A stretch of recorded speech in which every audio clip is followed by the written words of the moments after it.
Sefer Yeshayahu has been pointed out by everybody who's read the book since the beginning is kind of strange. It describes a time in Jewish history of crisis, the beginnings of the Gullus. That's what people were witnessing. Eretz Yisrael was being attacked by foreign invaders who were destroying the place and taking many Israelites into exile, and they're threatening to destroy the temple. So that was over the course of a few decades. That's the rise of the Neo-Assyrians. That's what's described in the beginning of the book. And Isaiah is telling everybody, it will be better if you fix yourselves. Time of corruption. And then he has a story which corresponds, but in more detail, to what is described in the Book of Kings concerning the reign of King Hezekiah, how he was this messianic figure as foretold by Isaiah and the other prophets, and he restored everything to the way it should have been. This close to being the true messianic leader, except, the exiles did not return. They came this close to finally achieving it. So it was very quick. All the bad stuff that happened in his lifetime, that would have been the end of the Gullus. That would have been it. But they didn't make it. And then the latter part of the book, I wouldn't say half, like it's Yogi Berra says, the first 90% is physical, the other half is mental. Okay? So the first 30 or 40 chapters are about this, the crisis of the rise of the Neo-Assyrians, and then how things were put right in the times of Hezekiah, who was a messianic figure. And then it goes into what's going to be far in the future. Now, the way Isaiah is describing the crisis is in two levels. It's in the physical level, the political level. The land is being conquered. People are being killed. Cities are being destroyed. Gullus is happening. Okay. But he looks at the underlying reasons for these things. He's looking for the underlying spiritual reasons. Why would God want this to happen? And he was complaining about the corruption of institutions. The courts, the people with power are corrupt.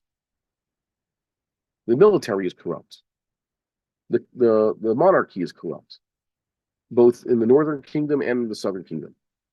There's a little bit of corruption even in the priesthood. That was what he was complaining about.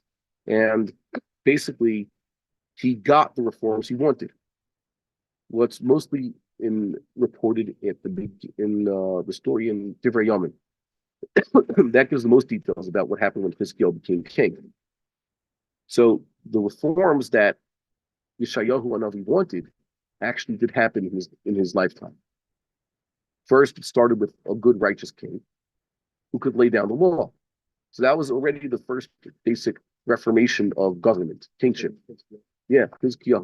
Hezekiah was the biggest repudiator of everything that went on in his father's time. As for the corruption in the northern kingdom, their kingdom was destroyed in his lifetime. A few years in to Hezekiah's reign, that's it. The northern kingdom wasn't its own entity anymore. And it says that Hezekiah laid down the law in the temple. Whatever was going wrong in the temple and the way people were treating it and the priesthood, he set that right. And he also made sure that there was law and order, that the justice system was no longer corrupt. What Isaiah was complaining about, that first chapter in Sefer Yeshayahu, Chazon Yeshayahu, which is read as the Torah, by the way, for Shabbos Chazon. That's why it's called Chazon. That is the Shabbos that is Tisha B'Av, or the Shabbos immediately preceding it. So it's either you read it on the 9th of Av, according to our minhag, or you read it 1, 3, or 5 days before Tisha B'Av. That's how it works. It's on Tisha B'Av or 1, 3, or 5 days before. So his recommended reforms, what he was dreaming of and what he demanded of the people, actually came true in his days when things were put right. It took a while. So why we read this? Isn't it in the past? No, because eventually Hezekiah died, Yeshayahu died, and essentially later these problems came back, but even more so. All the problems described came back. So the corruption of institutions is unfortunately nothing really new, but it's happened before in history, and it's been remedied in history. That's why Hezekiah was basically a messianic figure. Make sense? If people this is a piece of history that most people don't know about. They don't tell them. They don't tell you in Yeshiva that this is what happened.